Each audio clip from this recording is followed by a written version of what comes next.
ह्या तिघांचे चेहरे उघडे पडले. तिघ म्हणजे कोण? भाजप, शिंदे सेना आणि अजित पवार गट. त्यांनीच एकमेकांना उघडं केलं.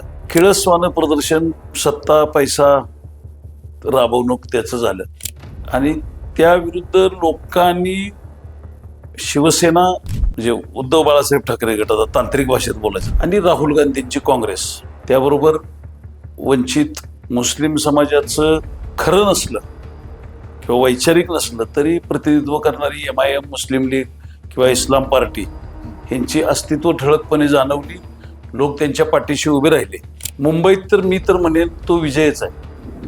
कारण आपण बारकाईनं बघा की एकत्रित शिवसेना असताना आणि भाजप लोकप्रियतेच्या खऱ्या अर्थानं शिखरावर असताना, म्हणजे मोदींचा आणि फडणवीसांचा जो प्राथमिक काळ होता त्यावेळची इलेक्शनमध्ये सर्व सत्ता पणाला लावून BJPला 82 जागा मिळाल्या होत्या आणि एकत्रित शिवसेना तिला 84 मिळाल्या होत्या.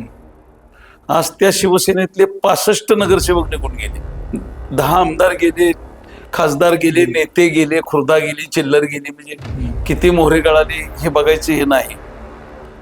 तरी शिवसेनेला 66 जागा म्हणजे मिळाल्यात.